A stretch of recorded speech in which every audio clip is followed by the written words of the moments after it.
Good morning.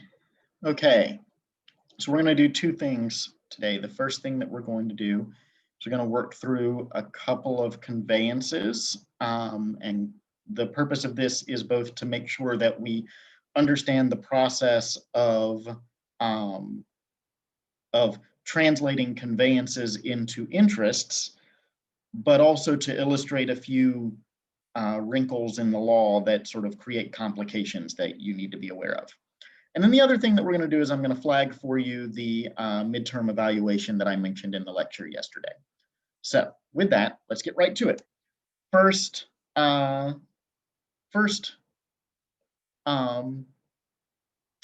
conveyance I'm going to put in the chat for you guys.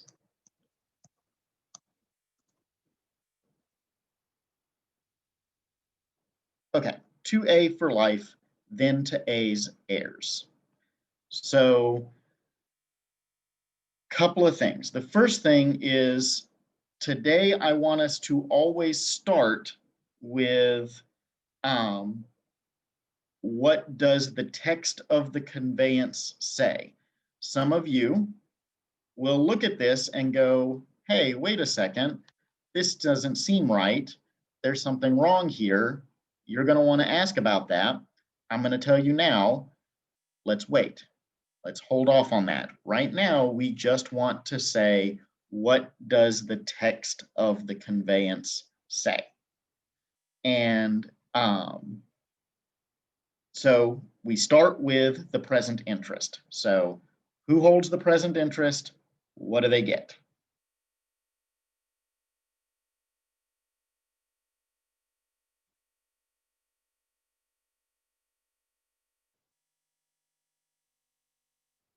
Right. A has a life estate. Okay. We know that because it says 2A for life, right?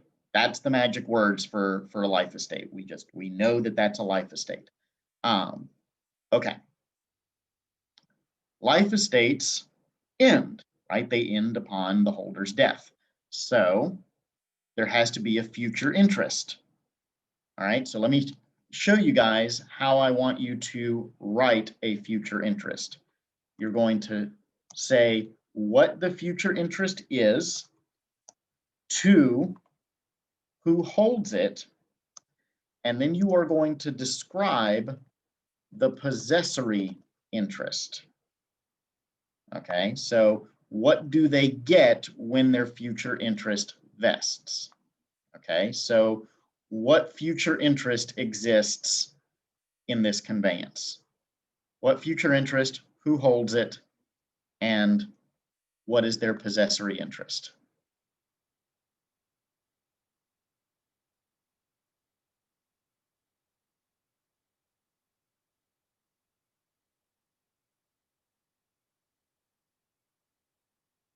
And again, you may be puzzled, right? You may look at this and be confused. Just focus on what the text says. Don't think too hard about what it means. Just think about what the text says for now, and then we'll talk about complications.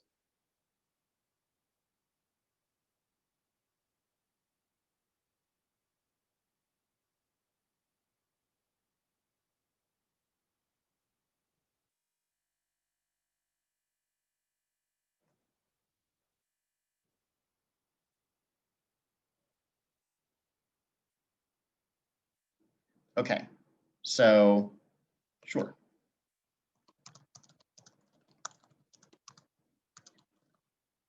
So this is the conveyance. We've established that A has a life estate.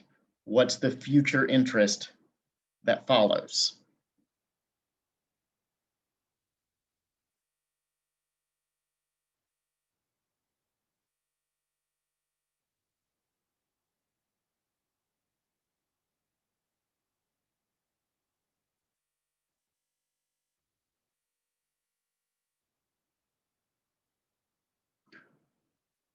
I agree that it is A's heirs and that their possessory interest is fee simple. But what is their future interest? What's the nature of their future interest? That's the piece that's missing. Right, a remainder, exactly, right. Yes, all of you who are saying a remainder, absolutely correct. So you would write the interests created by this conveyance in this way.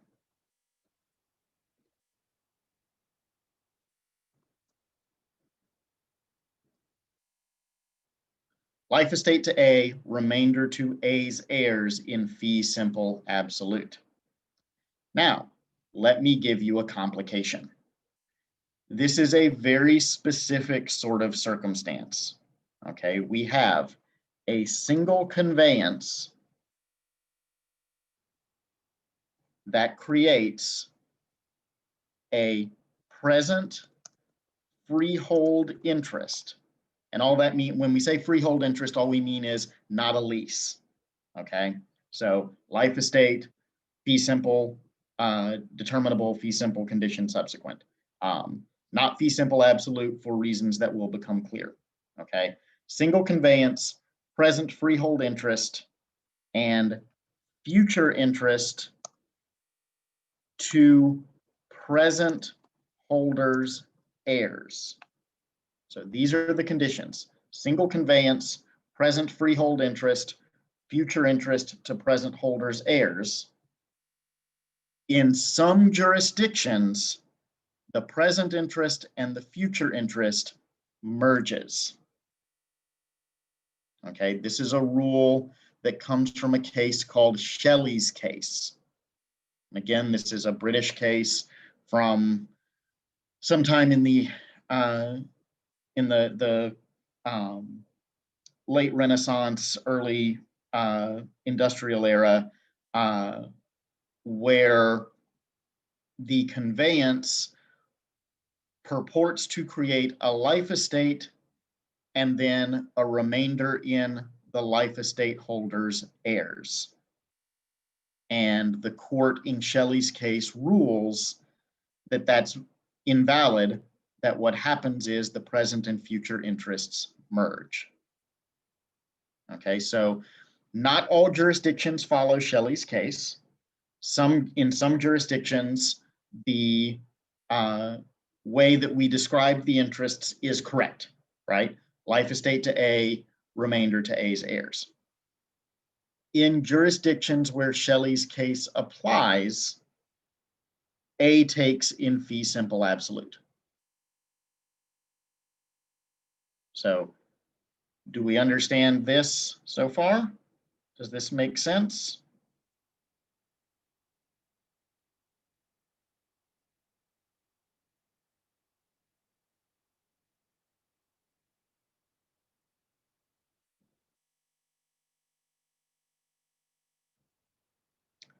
So Nakira, the heirs get what, but because A holds in fee simple absolute, the heirs get whatever is left after A dies. So A can dispose of it upon, during their lifetime. They can encumber it in such a way that upon their death, creditors eat it up, or they can preserve it for their heirs.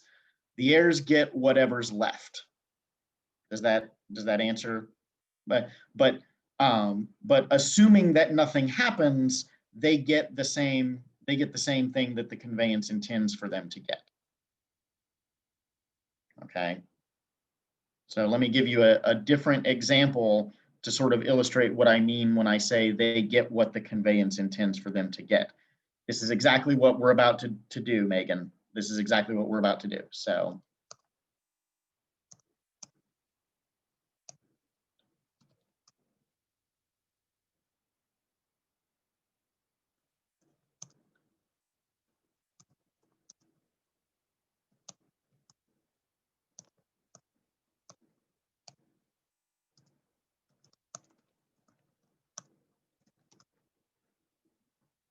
okay. So A has a fee simple determinable, right? A's heirs have a fee simple subject to condition subsequent. Okay. If Shelley's case applies, then A takes subject to condition subsequent. The determinable condition drops away. Sure. Because of the merger doctrine that Shelley's case uses, if Shelley's case applies, if you're in a jurisdiction that Shelley's case applies to, I understand, okay? Then, and let me put this back in the chat as it's scrolled off. So,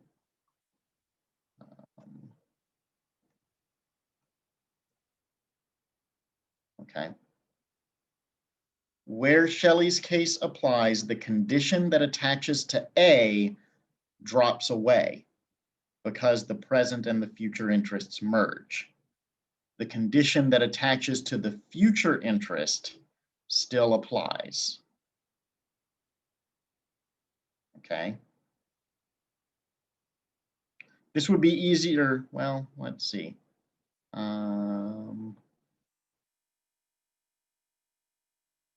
Okay. 1 second. Let me. Okay. So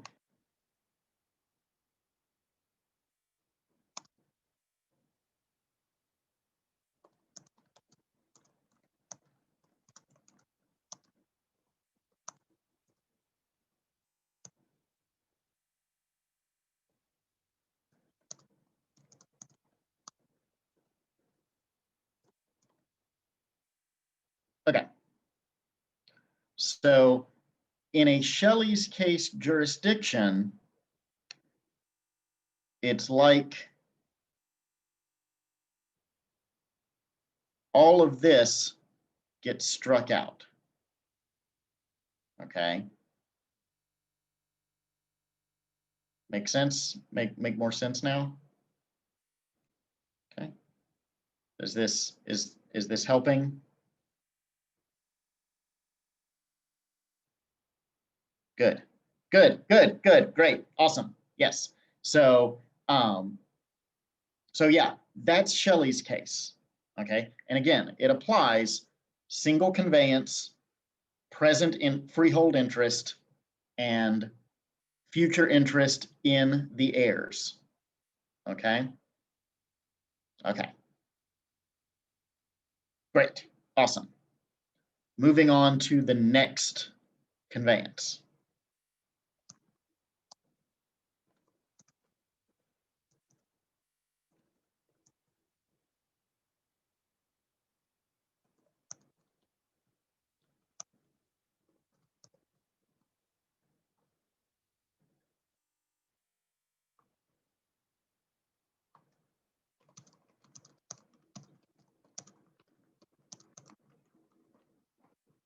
Okay. To A until they become a lawyer, then to B until they marry, then to C and their heirs so long as C never marries a Montague. And again, right, the purpose of this is for us to walk through the conveyance and then to talk about some of the wrinkles. So if you see things that smell fishy to you, that's on purpose. Let's pretend they're not fishy for now, and then we'll talk about how they're fishy in a minute. Okay? So, who has the present interest and what do they get?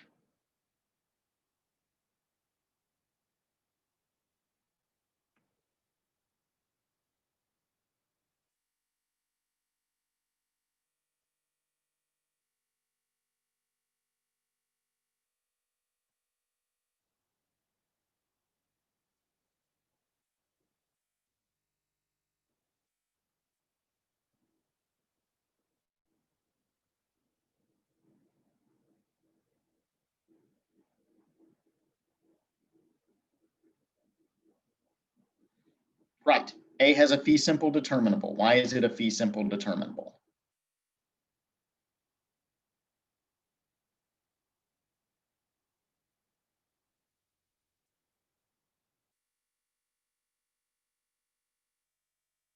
Right. Until until something happens, right? There's an event that occurs that ends the estate. It is not the cessation of a condition that ends the estate. Again, right? We've said this a couple of times in the lecture, and I think I've said it in every tutorial. You will find cases where the judges throw up their hands and sort of mechanically rely on specific prepositions as meaning, as creating the difference between a fee simple determinable and a fee simple subject to condition subsequent. These are bad analyses, okay? These are wrong.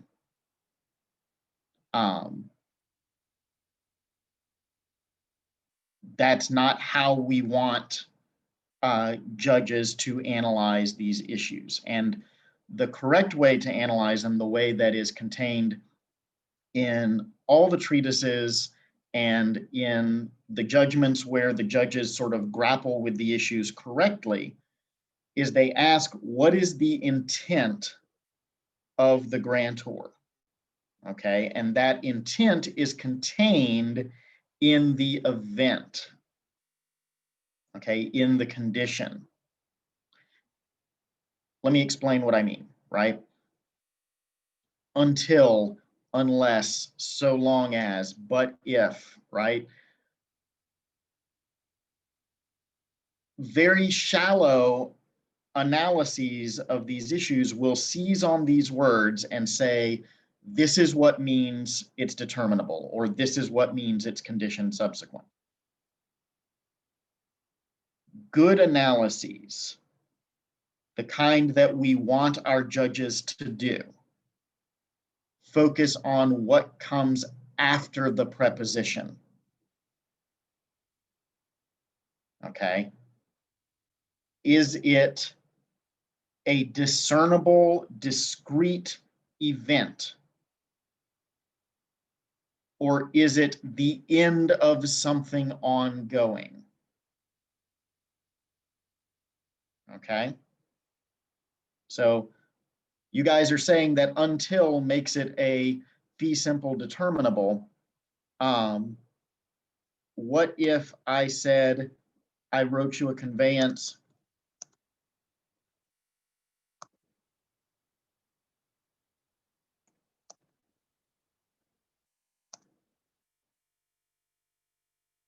to A until B stops doing drugs?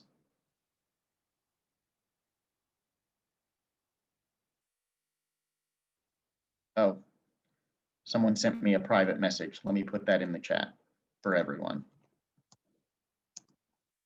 To A until B stops doing drugs. Okay. That's not a specific event. That's the cessation of a condition, right?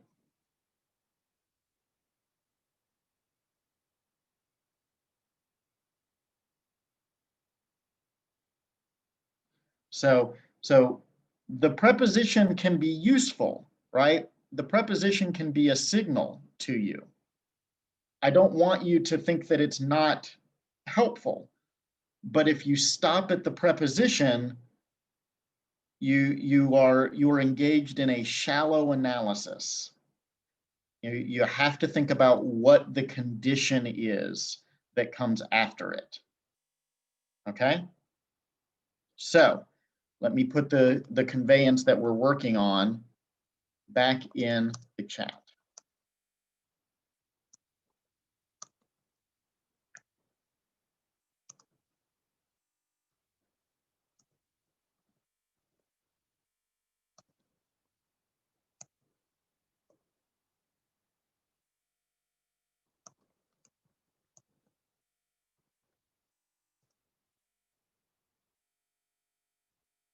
To A until they become a lawyer, then to B until they marry, then to C and their heirs so long as C never marries a Montague.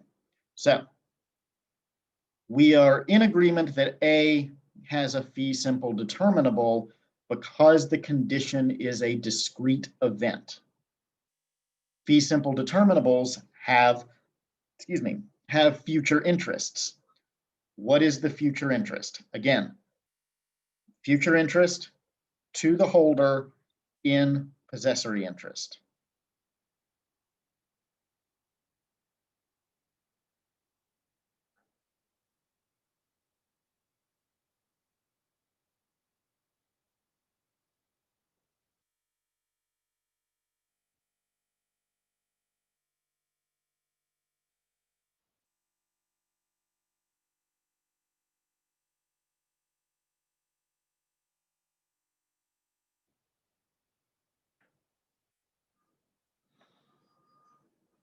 So what is the future interest attached to A's fee simple determinable is the question. And the format for that, as we discussed, or as I mentioned earlier, is you name the future interest, you name the holder, and you name the possessory interest that will come into existence. Yes, possibility, oh, no, because A is divested, right? So who gets it? You're right about the future interest, you're right about the possessory interest, but A is not the holder.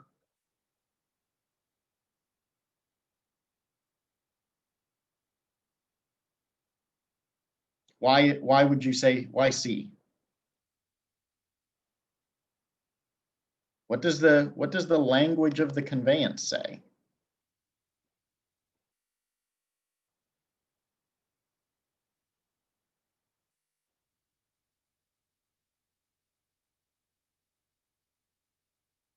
What's the language of the conveyance? And then to be. So what does that mean?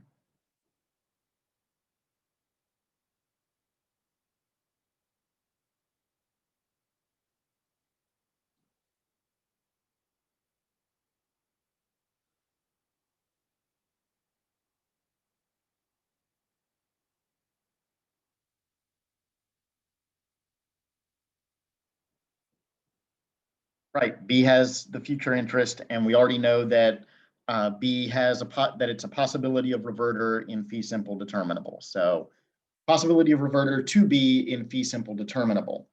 Again, fee simple determinable means got to have a future interest. What is the future interest that attaches to B's fee simple determinable?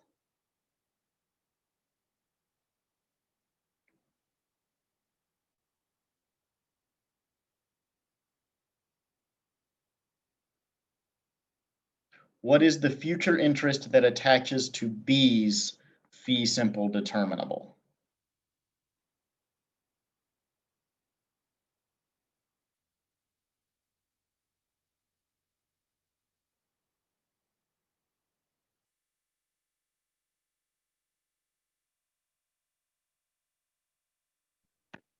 Okay, so you can hear me.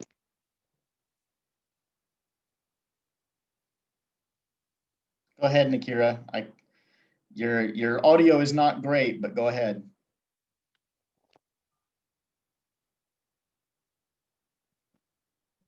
Okay, so I thought when I have possibility of revolt, I go back to the original grantor. That was my understanding. I don't know. Well, what about the conveyance makes you think that the original grantor steps in? Because it's not a possibility that A would become a liar. What do you mean there's not a possibility that A would become a lawyer? Okay, it's not certain. It could become a liar or it could not become a liar. Ah, you are raising the doctrine of uncertainty as a void condition.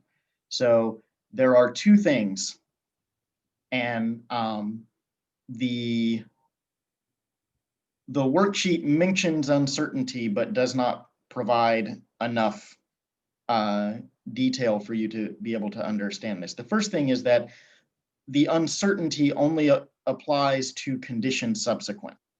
So for fee simple determinables, because there's a discrete event, uncertainty does not apply. Because remember, the whole concept of the defeasible fee, whether it's the fee simple determinable or the fee simple subject to condition subsequent, is that the condition under which divestment happens may not occur. Okay. And so to say that if it's uncertain whether it happens, the condition is void, would eliminate the defeasible fee entirely, right? Okay. So uncertainty specifically means that it's a condition where we can't answer the question of whether it's been met. So let me give you an example.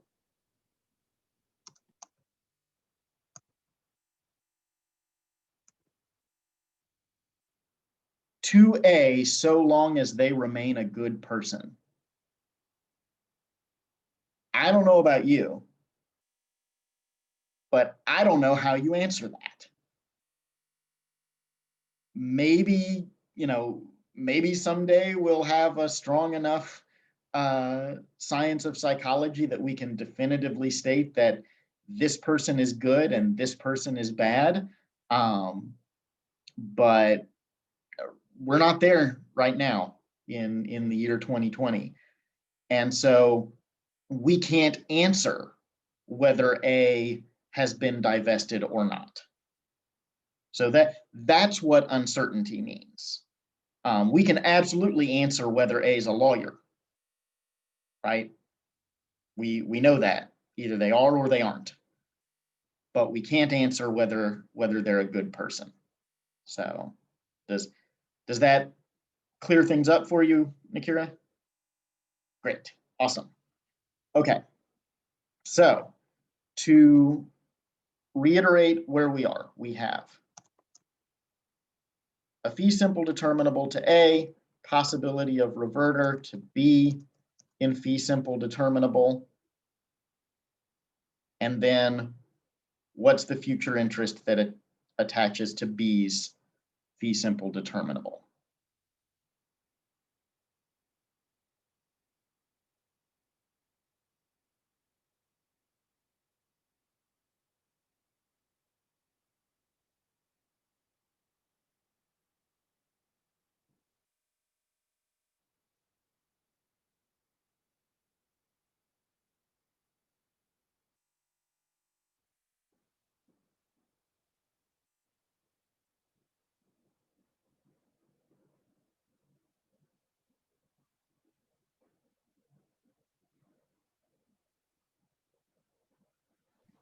You can repeat, please. Sure. What's the future interest that attaches to B's fee simple determinable? And the conveyance is back in the chat in case you're not sure what's next.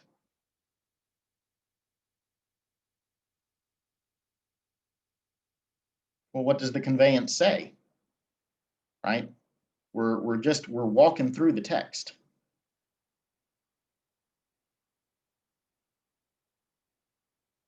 Possibility of reverter, right? To whom? To C and their heirs? In what? Right? What's the possessory interest?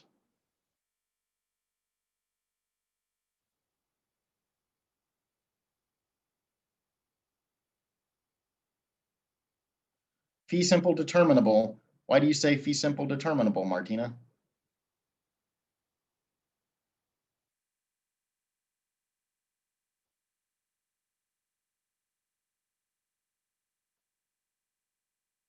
Justin says condition subsequent. Why do you say that?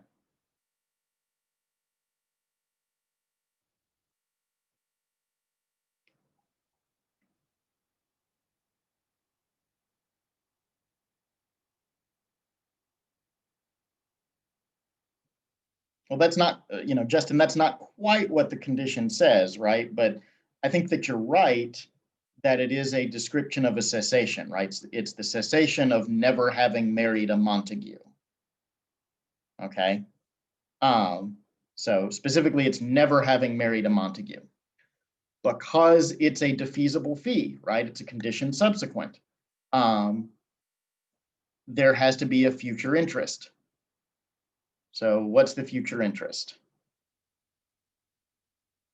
It is a right of reentry, but for it to be a specific individual, that would have to be named in the conveyance, right? So who is the holder of any sort of ghost conveyance, right? Anytime there's a silent future interest, who's the holder?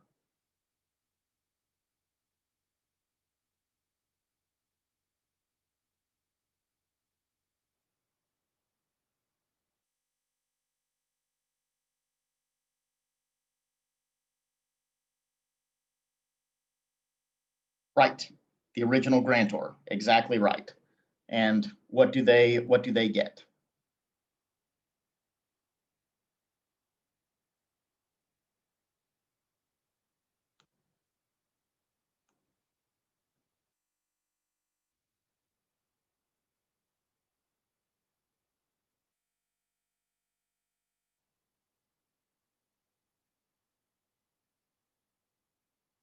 Right, fee simple absolute. So to write the interests that this conveyance claims to create, we would say fee simple determinable to A, possibility of reverter to B in fee simple determinable, a conditional possibility of reverter to C in fee simple condition subsequent. And it's conditional because there's something that has to happen first, right? If B's interest never vests, if A never becomes a lawyer, then C never gets their possibility of reverter. Make sense? Okay. And then the last thing is a conditional right of reentry to the original grantor in fee simple absolute. And we have a fee simple absolute at the end of the conveyance. And so we have described all of the interests created by the conveyance. Okay? Here is the wrinkle. We don't like telling people who to marry in property law. It's disfavored. And so a complete restraint on marriage is going to be void.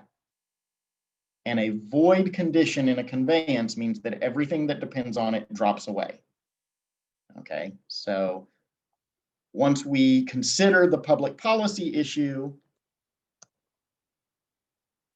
then the interests that are created are like so. Fee simple determinable to A, possibility of reverter to B in fee simple absolute. End of story. Okay. Let us suppose, for the sake of argument, and I want to make this point and then move on, let us suppose that the condition attached to B's interest is in some way valid.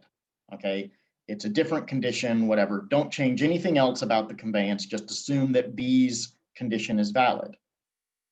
The partial restraint on marriage that attaches to C's interest is allowed. We allow that. So you can say, if you marry before the age of 25, I'm going to deprive you of your property. If you marry your no good, lazy boyfriend that I hate, I'm going to take away your property. I want you to marry somebody else. If you marry somebody from this family that I hate, I'm going to take away your property. Okay, those are valid conditions. Okay, because they are partial restraints. They don't prevent you from marrying at all. They just say, I don't want you marrying under these circumstances. Okay? Do we understand the restraint on marriage rule?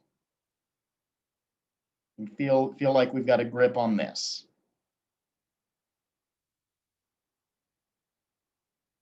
Great. Awesome. Okay. Last conveyance for the day.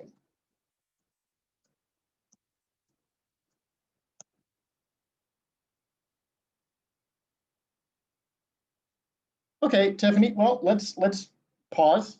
Tiffany raises a good question. You don't think it's an absolute restraint. Why not?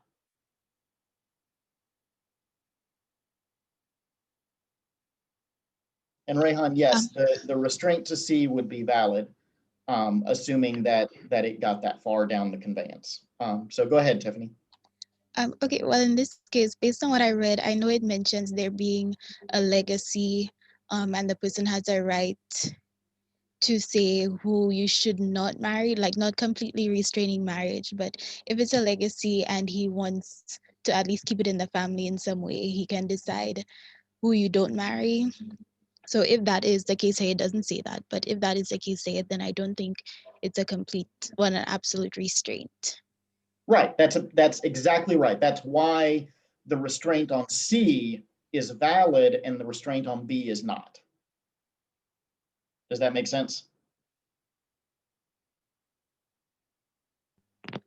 Okay, Because so it's valid for C, right? right, it's valid for C, it is Okay. not valid for B. Oh, right, yeah, then okay. Yeah, okay. So, all right, last conveyance.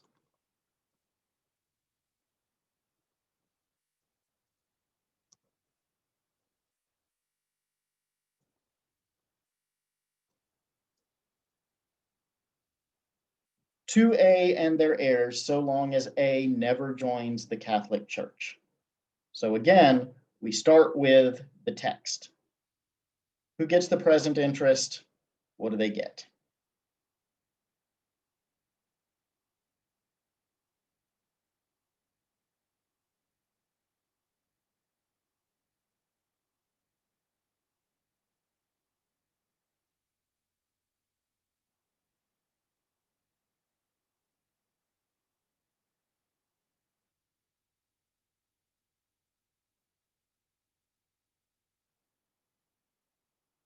Is it fee simple absolute? Why is it fee simple absolute?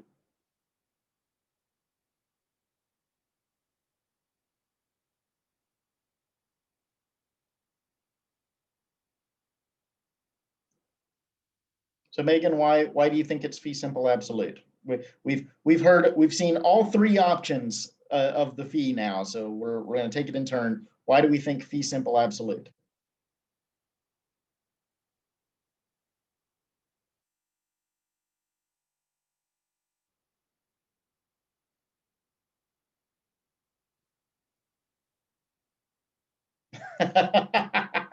Okay, fair enough. Danielle, why do we think fee simple determinable?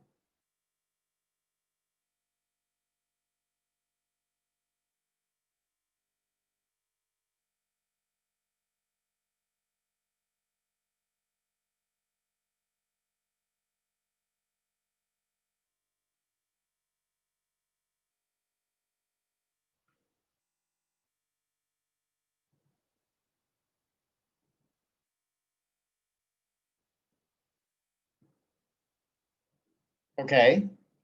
So Martina, why do you think condition subsequent?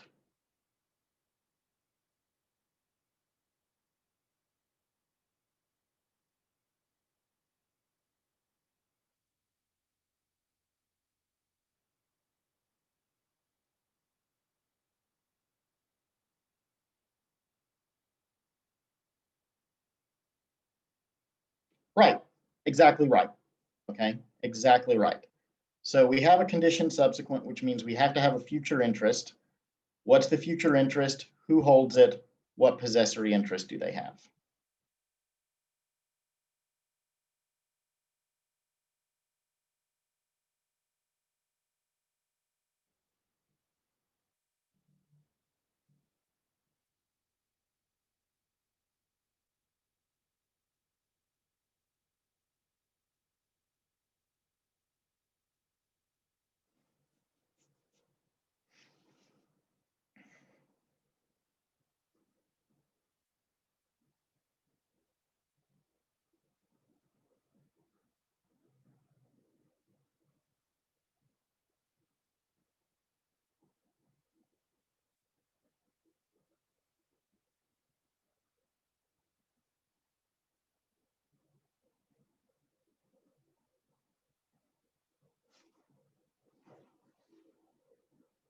What's the future interest?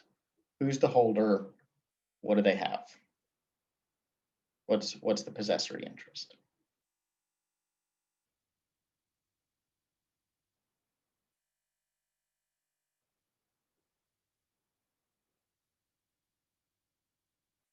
Okay, you're right about the nature of the future interest and the nature of the possessory interest. Why do you think A's heirs are the holder?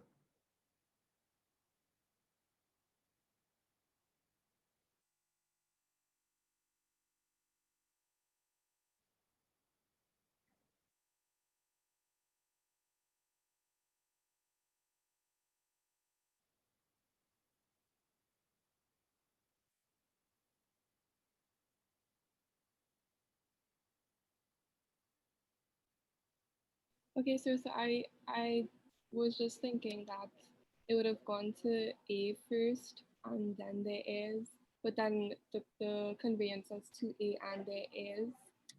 So that's why I was a bit confused. Well, does the conveyance mention someone who gets the property after the condition triggers? This question isn't directed just at Martina. Anybody can answer. Yeah, Tiffany's correct, right? The original grantor holds the right of reentry. Because again, right, we read the conveyance in order and there's no mention of anyone who comes after the condition triggers, which means we know that it's the original grantor. Okay? So you would write, the heirs don't mean anything. That's language. It's a red herring. So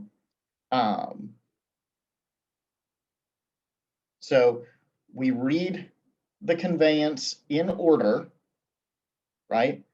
The last thing in the conveyance is the condition, which means that we know that the future interest that is created by that condition has to be held by the original grantor because there's nobody who comes after to take it.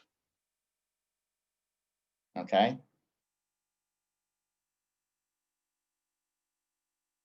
So here is, here's the wrinkle. You remember how a few minutes ago I told you that we don't like using property law to tell people who they can marry? We really don't like telling people how they can worship through property law, because matters of religious choice are regarded as matters of conscience, and it is inappropriate to use property as leverage to dictate someone's conscience to them. So we should not allow these types of conditions, and we don't. And so what winds up happening is that the condition falls away, everything that depends on it falls away, and so A would take in fee simple absolute. So do we understand the restraint on faith issue? Yep, absolutely right, Tiffany. Fee simple absolute to A. Okay, great job. Okay, gonna let you guys go a few minutes early. I really appreciate your time and your energy and your engagement. This is you very clear that you guys were really working hard today, so I appreciate it. Last thing I want to show you, okay, let me pull it up so that I can show it to you.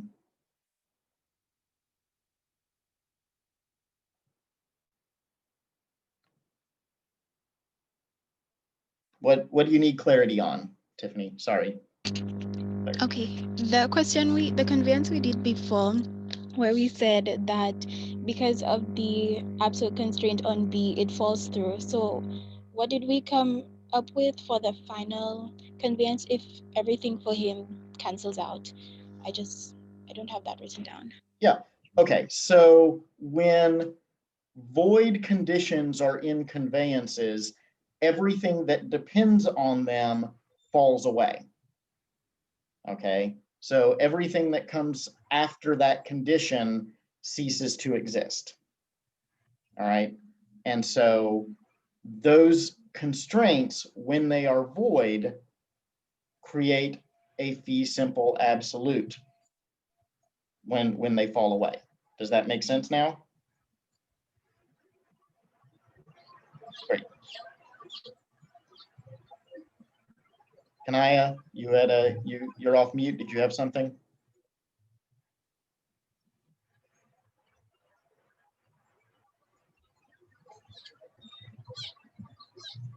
Hello?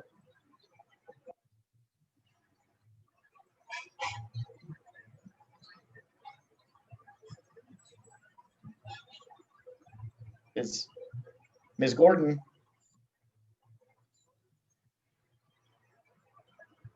Okay, I guess not. Okay.